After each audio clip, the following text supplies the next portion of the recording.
Guys, welcome back to the channel of Ayurveda Marathi. आज आपण एक सिंगल शॉट मध्ये अँकल जॉईंट बघणार आहोत. Ankle joint is again one of the important joint. जर खूपच जास्त दिमाग खराब असला ना कधी कधी युनिव्हर्सिटी वाल्यांचा, तर ते लोक अँकल जॉईंट सारखं टॉपिक्स LQ ला सुद्धा टाकतात.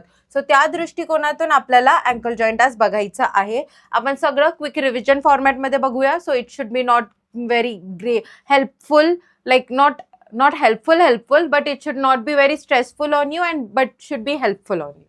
Okay, sorry, my bad in words. So first thing आपण इंट्रोडक्शन बघणार आहोत. इंट्रोडक्शन मध्ये आपल्याला फक्त त्याचा सिनॉनिम बघायचा आहे, ayurvedic synonym, that is गुल्फसंधी.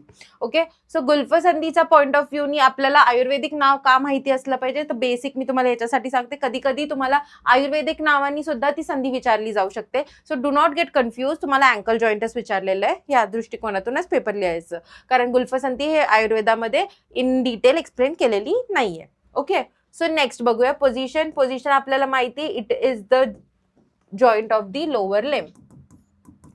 Joint of lower limb, correct. Connects leg to the foot, हे पण तुम्ही लिहू शकता. त्यानंतर टाईप, आयुर्वेदानुसार बहुचल किंवा कोरसंधी, आणि मॉडर्न नुसार सायनोव्हियल जॉइंट, हिंज व्हरायटी. बरोबर, हे सगळे बेसिक तुम्हाला इथं लिहायचं आहे. त्यानंतर आर्टिक्युलेटिंग बोन्स काय काय असणार आहे, फक्त नावं लिहा. Tibia, fibula, and then we have talus. Okay, फक्त नावं इथं तुम्हाला लिहिणं अपेक्षित असणार आहे. नेक्स्ट आपण बघूया आर्टिक्युलेटिंग सर्फेसेस. आर्टिक्युलेटिंग सर्फेसेस दोन पार्ट्स मध्ये लिहायचे आहेत नेहमी. First is Superior, then we have the inferior. Superior articulating surfaces मध्ये medial malleolus and inferior surface of tibia. त्यानंतर काय लिहायचं आहे, lateral malleolus of fibula. त्यानंतर लिहायचं आहे ligament, कोणता वाला, transverse tibiofibular ligament. ठीक आहे. त्यानंतर इन्फिरियर मध्ये लिहायचं आहे upper, middle and lateral surfaces of talus. ठीक आहे, इथपर्यंत समजलं. आतापर्यंत तर काही अवघड होतं का, नाही. एकदा डायग्राम मध्ये बघूया.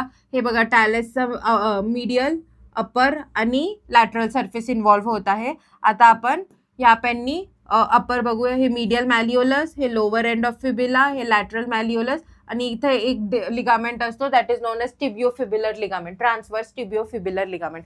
समजलं तुम्हाला? हा सॉकेट कसं छान टॅलसला घुसण्यासाठी एक छान अशी जागा आपल्याला प्रोव्हाइड करून देतो. ठीक आहे, नेक्स्ट आपण बघूया strength and stability. Strength and stability कोण प्रोव्हाइड करते, तर स्ट्रेंथ अँड स्टेबिलिटी आपल्याला आर्टिक्युलर सर्फेस नी जो डीप सॉकेट बनवलेला आहे, जे मी तुम्हाला सॉकेट दाखवला इथं, याच्यात तुम्हाला बघा डीप सॉकेट एक दिसत असेल. हा जो डीप सॉकेट तयार केलाय त्याच्यामुळे आर्टिक्युलर स्टेबिलिटी काय होते, इन्क्रीज होते. त्यानंतर लिगामेंट्सचे नावं तर आपण बघणार आहोत आणि त्याचे एक्सटेंट पण आपण बघूयात. त्यानंतर एक स्पेशल पॉइंट असतो टेंडन्स. आता टेंडन्स खूप जास्त इम्पॉर्टंट रोल इथं प्ले करत आहे. Y? Because in total 9 tendons असतात. 9 टेंडन्स असतात जे आपल्याला स्टेबिलिटी प्रोव्हाइड करण्यात मदत करतात. त्याच्यातून 4 जे ते फ्रंट रिजनला असतात, 3 पोस्टेरो मीडियली असतात, आणि 2 पोस्टेरो लॅटरली असतात.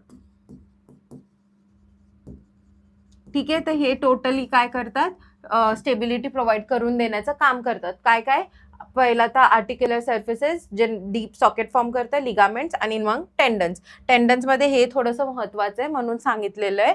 तुम्हाला कदाचित MCQ ला आलं तरी तुम्ही कन्फ्यूज नको व्हायला, त्या दृष्टिकोनातून आपण हे केलेलं आहे.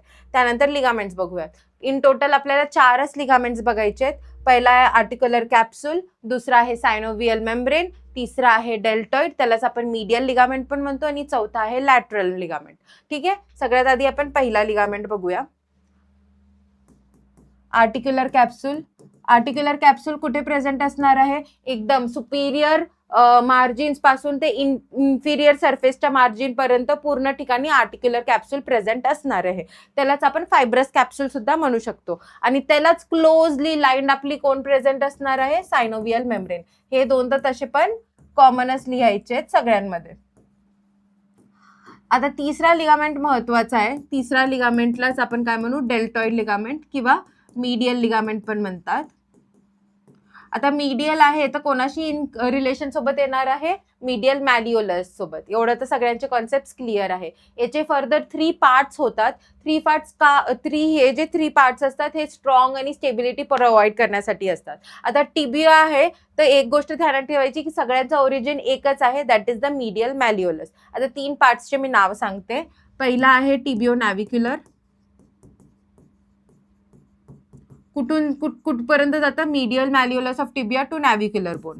त्यानंतर आहे टिबिओ कॅल्कॅनियम.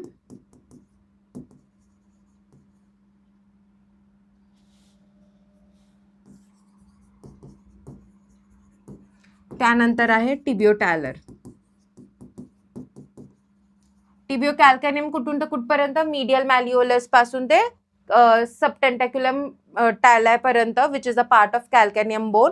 त्यानंतर tibio talar medial malleolus of tibia to talus bone. याला ट्रिक काय होतं?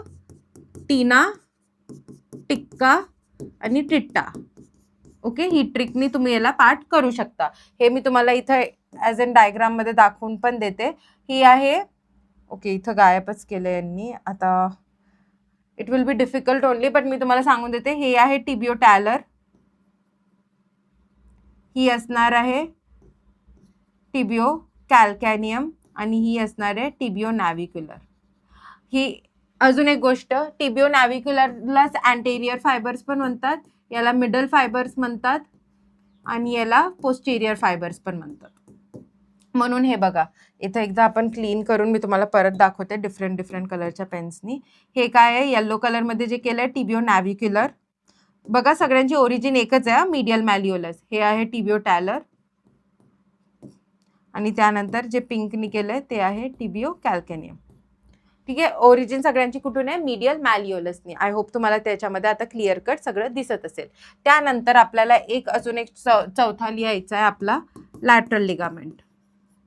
परत लॅटरल लिगामेंट जे आहे, तर आता लॅटरल वर्ड आले तर कशाशी रिलेटेड असणार आहे? हा फिब्युलाशी. फिब्युलाचा कोणता पार्ट इन्व्हॉल्व होता? लॅटरल मॅलिओलस. तर याची सगळ्याची ओरिजिन कुठून असणार आहे? लॅटरल मॅलिओलस. याच्यासाठी पण याचे पण फर्दर 3 पार्ट्स आहेत जे स्टेबिलिटी प्रोव्हाइड करतात. कोणकोणते? अँटेरियो टॅलोफिब्युलर. अँटेरियो टॅलोफिब्युलर. पोस्टेरियो टॅलोफिब्युलर. and lastly we have calcaneofibular. याचे पण 3 पार्ट्स आहेत. याला पण लर्न करण्यासाठी एक छोटी सिंपल ट्रिक आपण केली आहे. Aunty,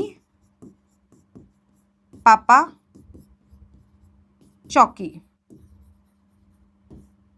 okay, so auntie anterior talofibular, tibio talofibular, papa posterior talofibular and चॉकी calcaneofibular. आता हे पण anterior talofibular कुठून ते कुठपर्यंत जाते? तर इथं मी तुम्हाला डायग्राम सहित दाखवणार आहे. anterior talofibular हे आहे ऑफकोर्स टॅलस बोन पर्यंत जात असेल. posterior talofibular medial malleolus to posterior tubercle of talus bone. आणि त्याच्यानंतर आहे आपला कॅल्कॅनिओफिब्युलर. ही आहे calcaneofibular. So medial not medial malleolus, lateral malleolus. So anterior talofibular कुठून जातं? Lateral malleolus to talus bone. Posterior talofibular कुठून जातं? Lateral malleolus to posterior tubercle of talus bone. आणि परत कॅल्कॅनिओफिब्युलर कुठं जातं? तर आपलं लॅटरल मॅलिओलस पासून ते एक इथं लॅटरल ट्युबरकल ऑफ कॅल्कॅनियम बोन असते, ते तिथपर्यंत तो जातो. तर हे तुम्हाला इथं लर्न किंवा पाठ करावं लागेल, नाही तर माझ्यासारखं तुमचं पण कन्फ्युजन होईल एक्झाममध्ये, जे आपण अफोर्ड करू शकत नाही. मला तरी जाणवलं, तुम्हाला तर जाणवणार पण नाही. सो आपण हे अफोर्ड करू शकत नाही. So do not get confuse. अशी मिस्टेक्स करायची नाहीये माझ्यासारखी. ठीक आहे, तर हे झाले आपले 4 लिगामेंट्स. नेक्स्ट आपण बघूया रिलेशन्स वॉज व्हेरी इझी. मी तुम्हाला सांगितले होते. स्टील आपण एकदा रिवाइज करूया. तर अँटेरियरली खूप इझी लर्न करायचे आहेत. Tibialis anterior, extensor hallucis longus, extensor digitorum longus. Same postero medially का असणार आहे? Tibialis posterior, flexor digitorum longus आणि फ्लेक्झर हॅलोसिस लॉंगस. ठीक आहे. त्यानंतर इथं अँटेरियर टिबियल वेसल, इथं पोस्टेरियर टिबियल वेसल, इथं डीप पेरोनियल नर्व, इथं टिबियल नर्व. इझी, दोघं एकामेकाच्या ऑपोजिट सारखे आहे. आणि पोस्टेरियो लॅटरली फक्त दोनच आहे. कोणते? Peroneus longus, peroneus brevis. या डायग्रामच्या थ्रू जर लर्न केलं तर व्हेरी इझी. हे का लर्न करायचंय? कारण आपल्याला फर्दर मुवमेंट्समध्ये हे सेम आपल्याला लिहायचंय. यालाच आपण म्हणू अँटेरियर कंपार्टमेंट ऑफ अँकल आणि यालाच म्हणू आपण पोस्टेरियर कंपार्टमेंट ऑफ अँकल. आता जेव्हा आपण मुवमेंट्स करतो लाईक डॉर्सी फ्लेक्शन किंवा प्लांटर फ्लेक्शन, तेव्हा आपल्याला anterior flexion anterior compartment dorsi flexion मध्ये कामात येतं आणि पोस्टेरियर कंपार्टमेंट हे प्लांटर फ्लेक्शन मध्ये कामात येतं. आता डॉर्सी फ्लेक्शन, प्लांटर फ्लेक्शन आपण नेक्स्ट याच्यात बघूया. सो मुवमेंट मध्ये हे बघा, हे आहे दोनच मुवमेंट आहे आपल्याला. डॉर्सी फ्लेक्शन म्हणजे एक्सटेंडिंग टू अपवर्ड्स, वरती घेणे असं. This is known as dorsiflexion. बरोबर. आता हे रिस्ट आहे म्हणून तुम्हाला जास्त मुवमेंट दिसतीये, पण ऍक्च्युली अँकलची एवढी नाहीये. तुम्ही सगळे करून बघू शकता. तर याला रेग्युलेट करणारे मसल्स कोणकोणते आहे तर ते आपण इथं लिहूया. डॉर्सी फ्लेक्शन आणि प्लांटर फ्लेक्शन आहे. तर डॉर्सी फ्लेक्शन मध्ये मी काय सांगितलं होतं? अँटेरियर कंपार्टमेंट इन्व्हॉल्व्ह होणार आहे. तर अँटेरियर कंपार्टमेंट मध्ये काय लिहायचं आहे? टिबियालिस अँटेरियर आणि एक्सटेन्सर वाले मसल्स, एक्सटेन्सर हॅलोसिस लॉंगस आणि एक्सटेन्सर डिजिटोरियम लॉंगस. ठीक आहे. आणि हे 3 लिहिले तरी मोर दॅन सफिशियंट आहे. सेम प्लांटर फ्लेक्शन साठी तुम्ही काय लिहिणार मग? टिबियालिस पोस्टेरियर, त्यानंतर फ्लेक्झर हॅलोसिस लॉंगस, त्यानंतर फ्लेक्झर डिजिटोरियम लॉंगस आणि यामध्ये सोलियस आणि एक गॅस्ट्रोक्नेमियस. मीडियल अँड लॅटरल पार्ट पण महत्वाचे आहेत, पण ज्यांना आठवत असेल त्यांनी लिहा, नाही आठवलं तर नो इश्यूज. सोलियस अँड गॅस्ट्रोक्नेमियस पण लिहू शकता. तर हे समजलं तुम्हाला. डॉर्सी फ्लेक्शन साठी अँटेरियर कंपार्टमेंट रिस्पॉन्सिबल असतो. हे पण लर्न करा बिकॉज MCQ साठी तुम्हाला विचारलं जाऊ शकतो. तर डॉर्सी फ्लेक्शन साठी अँटेरियर कंपार्टमेंट रिस्पॉन्सिबल असते आणि प्लांटर फ्लेक्शन साठी पोस्टेरियर कंपार्टमेंट रिस्पॉन्सिबल असते. नेक्स्ट आपण ब्लड सप्लाय बघूया. Very easy blood supply. Anterior and posterior tibial arteries किंवा पेरोनियल आर्टरी. लक्षात घ्या, फ्युब्युलर आर्टरी, फ्युब्युलर नर्व, फ्युब्युलर वेन असं काहीच नाहीये. पेरोनियल वर्ड आहे. फ्युब्युलाचं दुसरं नाव पेरोनियल आहे असं ध्यानात घ्या आणि पेरोनियलच्या हिशोबानेच लिहायचं आहे. म्हणून ब्लड सप्लाय मध्ये anterior posterior tibial artery and peroneal artery. Nerve supply मध्ये टिबियल नर्व आणि डीप पेरोनियल नर्व. आता तुम्ही म्हणाल मॅम मग सुपरफिशियल पेरोनियल नर्व पण असेल तर असं होत नाही. फक्त एकच नर्व आहे that is deep peroneal nerve because it is deeply इम्प्लिकेटेड म्हणून त्याला डीप नाव दिलेलं. ॲज सच त्याची सुपरफिशियल व्हरायटी नाहीये. Okay okay. नेक्स्ट आपण बघूया applied anatomy which is also the last topic. Applied anatomy मध्ये स्प्रेन ऑफ अँकल जॉईंट होऊ शकते. स्प्रेन म्हणजे लिगामेंट बेसिकली टिअर होत आहेत. तर लिगामेंट टिअर कशामुळे होतं? तर एक्सेसिव्ह इव्हर्जन आणि इन्व्हर्जनमुळे. एक्सेसिव्ह इव्हर्जनचं बघूया आधी. इव्हर्जन म्हणजे काय? तर इथं मी तुम्हाला डायग्राम मध्ये एक्सप्लेन केलेले आहे व्हॉट इज एक्सेसिव्ह इव्हर्जन आणि इन्व्हर्जन. सो एक्सेसिव्ह इव्हर्जन म्हणजे काय? तर बेसिकली बाहेरच्या साईडला जर तुम्ही खूप जास्त पाय काढण्याचा प्रयत्न केला तर इथले जे मसल्स आहेत तर इथले कोणते मसल्स असणार आहे इव्हर्जनमुळे? तर आपले जे डेल्टॉइड मसल आहे म्हणजेच आपले जे मीडियल लिगामेंट्स असणार आहेत त्यांच्यावरती प्रेशर येणार आहे आणि त्यांची टिअरिंग होऊ शकते. म्हणून एक्सेसिव्ह इव्हर्जननी मीडियल लिगामेंट्स हॅम्पर होतील आणि एक्सेसिव्ह इन्व्हर्जननी लॅटरल लिगामेंट्स हॅम्पर होतील. म्हणजे बेसिकली मी तुम्हाला याच्यामध्ये दाखवते. आता यांनी हा पाय ह्या डायरेक्शन मध्ये मूव्ह केलेला आहे तर इथले मसल्सला स्ट्रेन पडणार. यांनी हा पाय ह्या डायरेक्शन मध्ये मूव्ह केलाय तर इथल्या मसल्सला स्ट्रेन पडणार. इथं कोणते मीडियल लिगामेंट्स आहेत आणि इथे कोणते आहेत तर लॅटरल लिगामेंट्स आहेत. सो तुम्हाला हे माहिती पाहिजे, याच्यामुळे स्प्रेन बसतात.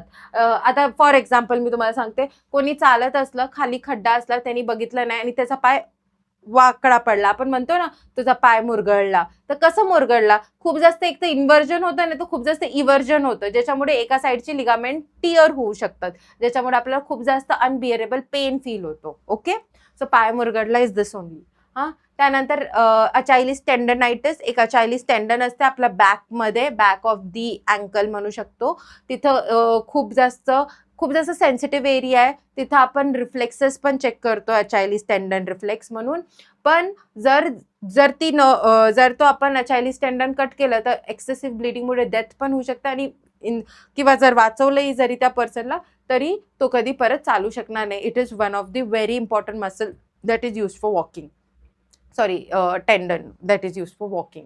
त्यानंतर dislocation is rare because the joint is very very strong. Why? Because of the articular surfaces, ligaments and the tendons present. So आपलं हे अँकल जॉईंट ऑलमोस्ट झालेलं आहे. आय होप तुम्हाला समजलं असेल. मी सगळे पॉईंट जवळपास क्लिअर केलेले आहेत. And all the very best for your exam. For more such videos, please do follow us on Instagram and YouTube. Links जे आहेत ते तुम्हाला डिस्क्रिप्शन बॉक्समध्ये भेटून जातील. And have a very nice day ahead. Thank you.